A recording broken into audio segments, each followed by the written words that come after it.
This is the first major hiccup we've had, and I have a feeling there's going to be a lot more as this project continues. Alrighty, it is week 5 now. It's week 5 of working on the King Cooper here. We're a little bit behind schedule. We've had a couple of unplanned things happen that we've had to overcome, set us back a little bit. But that's totally fine. Up first, we're going to be putting the transfer case and doubler setup in, and we need to do that so that we know where to put the seats. Because we do not want our butts to be grinding on the chain gears from the transfer case. Not good. Not good. I wouldn't be good. Anyway. Okay, let's get into it. Alright, this is my doubler transfer case setup. If you want to know how I put that together, you can go back and watch week 4 of the Mini Cooper build. And yeah, it needs to fit in there, off that transmission. Super great. See here if this will fit. It kind of doesn't look like it. A little bit more cotton.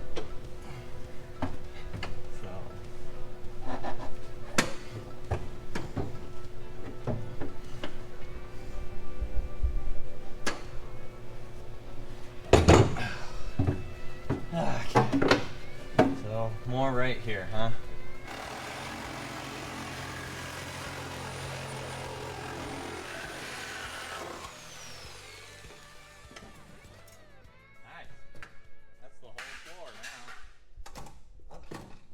By the time we get the other one in, I think it is going to be the whole floor. We're going to have to get rid of that whole thing too. I don't think so.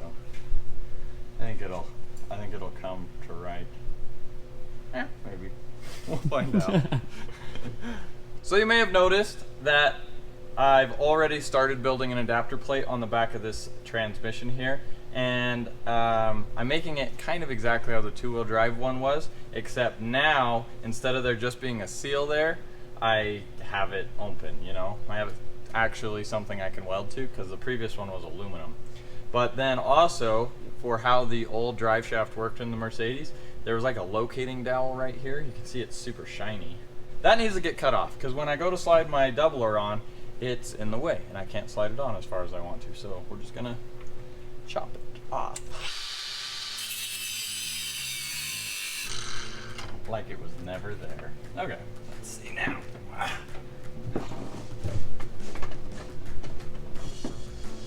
Better, but I think we can get more.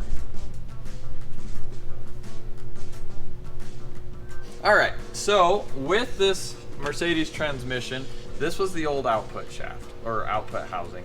So it's got a bearing in there, it's got a giant motor mount, the speedo gear in there, and it just bolts onto the back of that. I really couldn't use any of that. And we could have done a divorce transfer case, but I wanted to mount a doubler. And if basically a divorce transfer case means there's a drive shaft between the transmission and the transfer case, and that takes up space. I don't have a lot of space. This is a Mini Cooper, remember that, or it was a Mini Cooper. So what I did instead, I decided to build my own 4-wheel drive adapter plate. So that's what we're working with now. I didn't really have a way to make this out of like billet anything, so I do have a CNC table that will cut things pretty precise. I just started stacking plates basically to get what I need. As you can see, this first layer is just a thin wall, just to get everything, you know, pushed away so that bearings and stuff aren't riding in places they're not supposed to. And then I've got this bigger hole here, another locating pin here, and then this box here. All of that has to do with parking stuff. And in the original adapter plate that I pulled out, it has a bearing in it. And I wanted to keep that bearing because I'm sure it's important. And after moving this shaft around, it definitely needed one. So that old bearing used to ride on the spline part of the shaft. And I ordered a new bearing that fits over this round part, which is part of the parking brake. With that bearing fitting, and all these plates cut out, I welded them together, and you can see that bearing gets captured right in there, just like that. Perfect. Now, I could put this on. Bam. Yeah, that's pretty nice right there. That was really hard. That took a long time to develop that little piece there. And so we just did the same thing for the transfer case mounting bracket, and that'll get mounted on there, just like that. So to line these up, I'm gonna put this on just like that. I'm gonna pick it up and my shoe is in the way, and just spline that onto the end right there. I'm not gonna let it hang though. I do not want to tack this into place with it hanging. So we'll pick up the back a little bit. Take a look at that.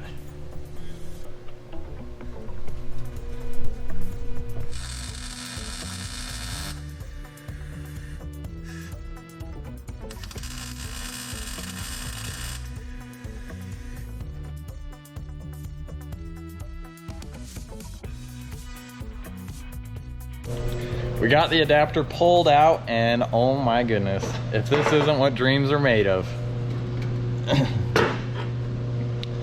It's not quite what I dream of, but What are you dreaming of? usually regular people dreams, as far as I know. I never know if I'm actually sleeping or not though, because I just stay up and think about this. We definitely want to add a lot of gussets to it because this center pipe is not very thick. It's not as thick as I'd want it to be, but that's all right. We need to weld up all these edges, all those edges. Everything pretty much gets welded up. Hey, I had Zach welded up, and look at that thing. That thing is meaty. Definitely stronger than the front half of the transfer case or the transmission. But yeah, so that just gets bolted back up to the back of the transmission, and then our doubler gets bolted to here. We've got our doubler right here. And now we need to figure out the way to mount the doubler to the other transfer case. So what I got going on right here is this. I cut this out here, and it'll go in there like that. So we'll bolt that down to the back of the doubler, and we're not going to be hanging the transfer case off of this. There'll be a mount that comes down below it, and this is just locating the whole mount. So I got another stack of these. Those 3 plates go on there, then this gets put on, and then we weld all of that together and then weld it to this one. So you have to bolt the adapter onto the doubler before you can bolt the transfer case up, otherwise you can't get to these bolts inside here. So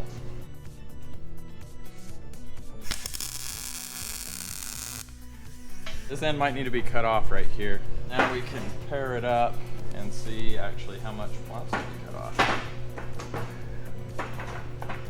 Wow. Knew it.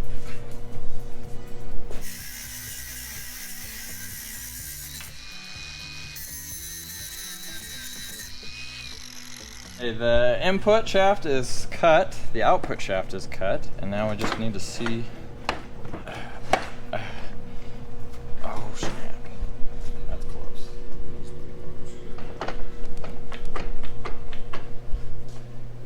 All right, so we got the doubler adapter on and got the transfer case in. Had to cut the floor out of the Mini Cooper a little bit more to get it to fit, but there it is. And disappointingly, it is too long, okay? It is just simply too long. So I've been building this entire car around the distance of the doubler without the added length, and I figured I could get away with doing 2 full transfer cases essentially, but it's not looking like we can. So the drive shaft angle from there to there is a little bit more extreme than I would like. And I really can't get it any lower than what it is right now. But one way to lower the angle is to lengthen the drive shaft. So if you look where the end of that cross member is and where the links mount to it, that is right where my rear yoke would be if this was gone right here. So, and our front output would be right in line with the front cross member. Even with it, all the shortening and making this doubler setup as small as I possibly could, it's still not quite enough. A couple of viewers, you guys, mentioned that they had some sets that they never ended up using because they got there so late. They had the same problem I did, where they didn't know if it was going to show up, and then bam, 5 months later it showed up and their project's already done. So they've graciously offered to let me buy the one they have off of them, and I think that's what we're gonna have to do. It's just gonna make everything so much better. It's gonna make this King Cooper like King Kong. No, it's just King Coop. Just. Dang it. Dang it, dang it. Still really cool though. I'm sure it would have worked fine. But yeah. So for now, well, to continue on with that, we'll just have to wait for those other things to come. Still probably do steering. Yeah, we can do steering now. We can also mount seats too. Like all that's going to change is this. Like the height of this isn't going to change. It might lower a little bit. But the height of this isn't going to change. It's just going to move up. So we can get the seats in here, get the steering in here, get transmission mounted. There's still plenty we can do. This happens sometimes. This is the first major hiccup we've had, and I have a feeling there's going to be a lot more as this project continues. No, don't say that. Oh, why? It's always like the last like 2-3 weeks of getting something done. It's just problem. Yeah, but we're not gonna have that Oh, okay. Sure thing. because we can be optimistic about things. I can too, but I'm being real. Today we're going to be putting the seats in. So yesterday we talked about how this was not going to work. Just because it's a little bit too long. Like, it's not very far to that drive shaft, and we need all the length we can get. So we're going to take the doubler out, and we're going to set this where we know that the new like adapter plate will make it fit at. So you know, right in that area. And with it just sitting there, we can put the seats in pretty confidently, knowing that we're not going to be in the way of it. So we got to cut the floor out a little bit more. And yeah, let's get to work. Let's do it.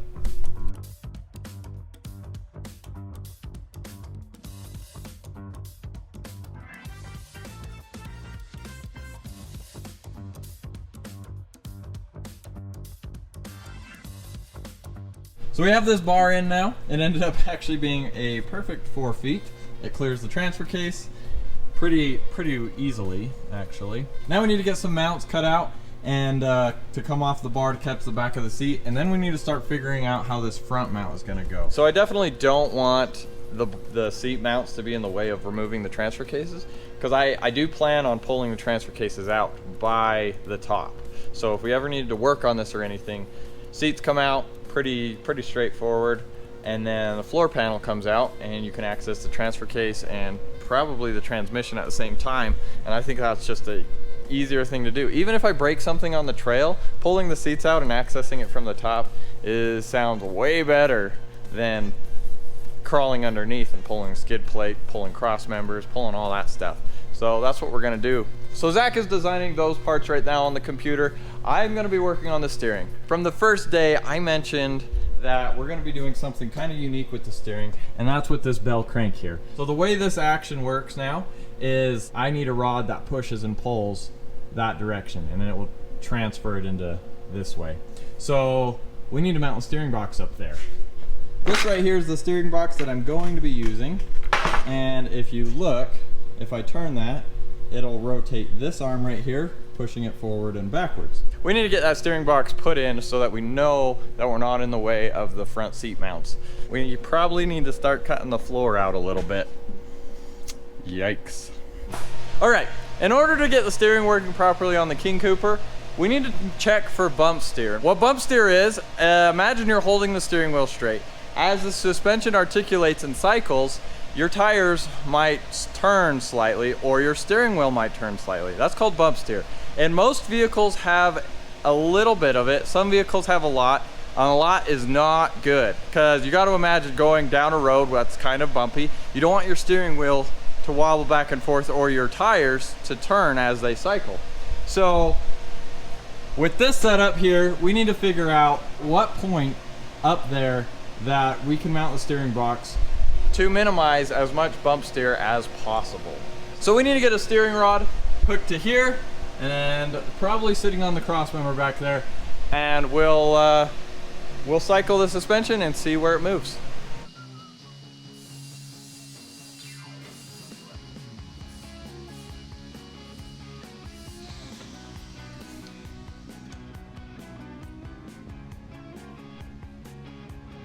All right, so we have our bar in. and run up there. I just have a strap holding it up. Just hanging it like that should give us enough information. So I'm gonna crawl under there, make a mark on the strap where it is. If that rod moves back and forth through travel, then we'll know that we have bump steer. If it doesn't move, then we know we're right where we need to be. Okay. You alright, man? No. Okay, so we're gonna mark center on the strap so it doesn't roll, and then we're gonna mark right here. Okay, Zach, go on up.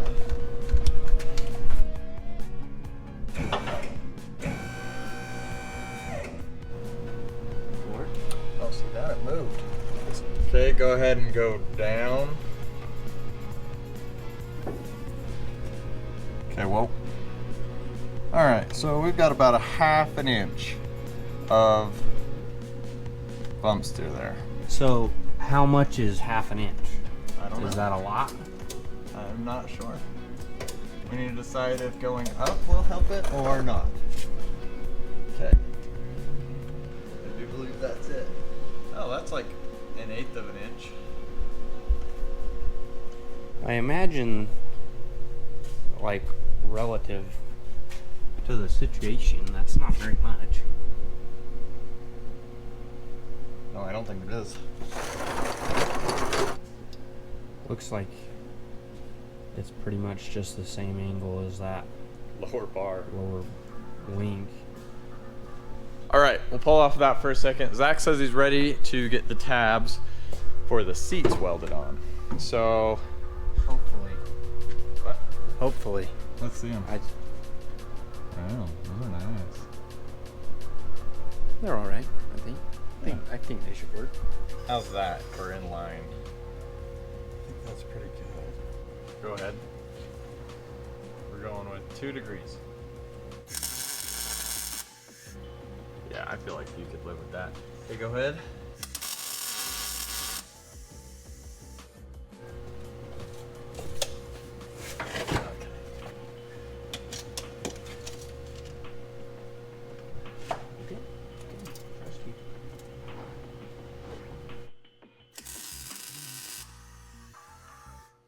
Alright, this is what we're dealing with so far.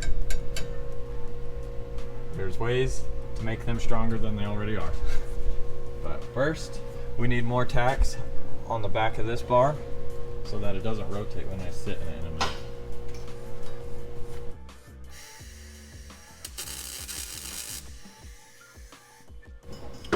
Alright, Are these tacks gonna hold you? I don't know, we'll see. Hey. You want to guide it in? You there? Yeah. Okay, is it gonna hold me? I don't know.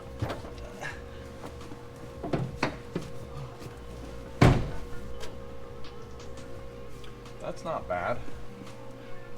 Regardless, the seat has to go lower.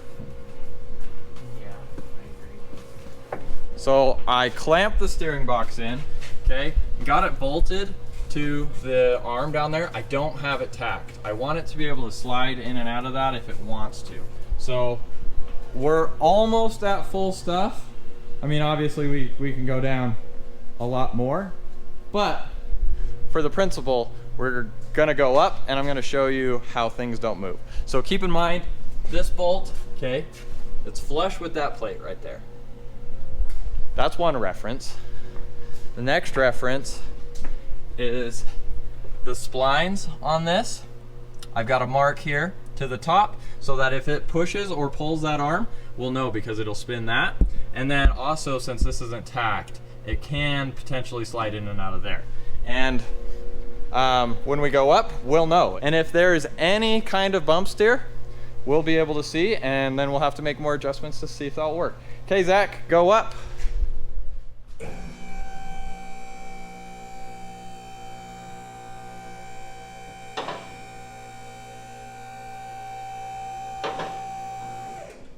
that it? Yeah. Okay.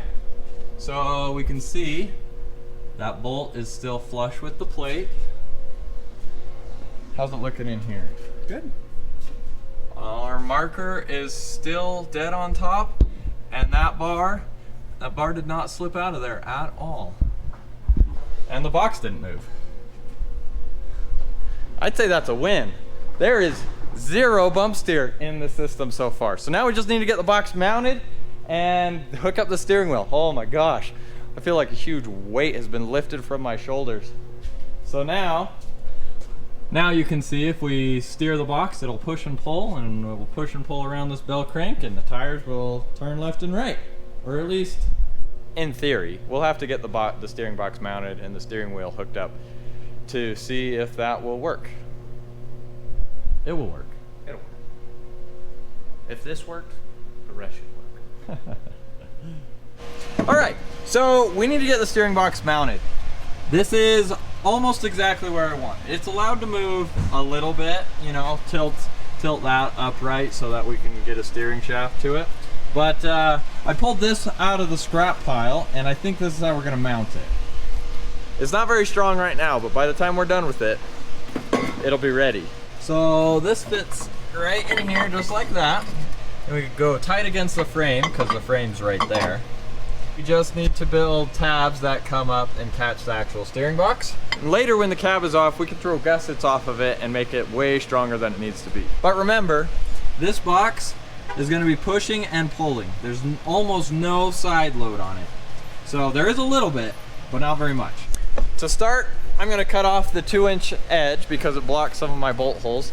And then we'll be left with a triangle. Okay, I'll show you what I mean in 3, 2, 1. There it is, kind of hot. That'll get mounted on the frame like that. Tomorrow we can finish getting the steering box in and check out, I mean, the seats are in. It looks so much better now, so much better. Good job on that, Zach. Well, thank you. I mean, they're not in all the way, but it's getting there, so. We'll see you tomorrow. All right, I stayed up a little bit later last night and actually got the steering box mounted. So we took that triangle, we got it welded to the frame under there. You can see the frame right there. And then there's 2 bolt holes underneath the steering box that we have bolted to. There's one more tab that needs to come up to catch that bolt hole. But for now, that's pretty strong. Yeah. I think it's actually mounted strong enough right now that it can actually turn the tires, but we need a way to steer it without ruining the splines on the end. But out here I have a Jeep that I think has the right parts for what I'm doing. All right, this is the Jeep here. Let's see if I can get this pulled out. Oh. Perfect, that might do it. Boy, that's a little dirty. Well, that's the best I could do. Well, now that that's in, I'm not quite strong enough to turn it by hand. But if I was, I'd be able to turn the wheels. So I guess we need to finish the steering enough to actually turn the wheels. Obviously the steering box is not in the right place at all. Because if this is the driver's seat, how in the heck are we gonna get the steering wheel input all the way back down there? What I'm going to be building is a lot of hot rod guys use, and some guys will build their own, but you can actually buy them off of like Speedway and stuff. So it's pretty much just a couple gears and a chain, kind of like a bike, like from the pedals to the tire, except we're going to be using a 1-to-1 ratio. So the input would go in here, into a gear, the chain goes down into another gear with an output shaft, which is right where this is. So let me show you the pieces that I ordered that we're going to be using. Got my big chain, like a big chain. Sprockets, whatever. Got a bunch of bearings and some U-joints here. That's kind of the configuration. And then we'll cut this off here, and then the chain will run down to an almost identical set of that down here somewhere. I think we're going to cut the plates that we put that together with on the CNC table, and then see if we can get an actual input put into the steering box. Another thing I'm planning on using is the factory Mini Cooper steering wheel. We only need pretty much that shaft from it, so that shaft connected to the steering wheel, and the rest is garbage. We're getting rid of these switches, those switches. Those switches are gonna stay because they're just on the steering wheel. This all can go. I think it's time to get a little dangerous with this.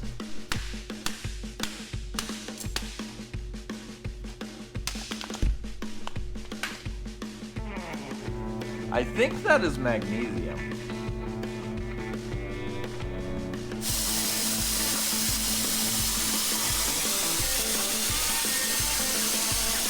Janelle decided to come help, Hey. and this is what we got so far. Oh, hi Higgins. So, I got this piece of metal cut out, and it's got holes in it to hold the bearing, and then I've got this double D shaft, and on the output of it, I have this U-joint. So, we'll slide this gear on, actually end up welding it so that it's solid, and then obviously that's not gonna spin off of there. But then we'll do the same thing on the other side, attach a chain in between the two, and we'll have a pretty awesome little dropper box.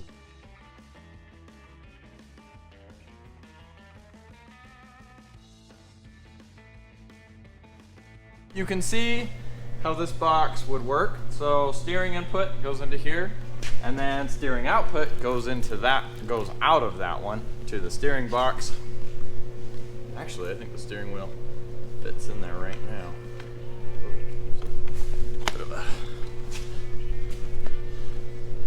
See that? Obviously, I need to put my chain tensioner system in still, but that's still in the mail. And if I'm gonna get real with you for a second, I would love to mock this up in the Mini Cooper, but I have a demolition derby to go be a part of, and then after that I have a wedding to go to. So I don't have time to put this in this week. Next week though, we definitely will. I still want to show you the steering though, so let's get into that. If I turn the input into that steering box, it'll push and pull and steer the wheels. I'm gonna show you. So if I go like this, you can see by how hooking up to my dropper box, I can get a steering input from the driver's side across the firewall down to the passenger floor where I can turn that. So that's pretty cool, right? I think so. This week we ended up getting the seats in, which I'm super happy. We found out our doubler setup isn't gonna work. I am like devastated that it's not going to, but at the same time, when we built everything else, we were planning on that other box, so we'll just have to wait for that. We got the steering box mounted with no bump steer in any of that. Like, that's amazing, that's huge. We are still waiting on parts to like finalize a lot of things, and there's a couple companies that I'm pretty disappointed in because I've been waiting for a while now, like a very long time. And don't forget, if you love the King Cooper, you can vote for it on onyxoffroad.com. It's free to make an account. Until next week, thanks for watching. Hey Mike, this is Rudy from that YouTube channel. Hey Rudy, how are you? Good, good. How are you? I'm good. Are you needing that doohickey? That is why I'm calling. I got mine all put together and put on the back of the transmission, and I was hoping I could get away with it, but it leaves me a little bit too long. Can I get it to you fairly quickly? Alrighty, sounds good. Well, I appreciate it, Mike. No problem at all, man. And I appreciate your channel a lot. I really do. It's just to have entertainment. So there you go. Well, I'm happy you enjoy it.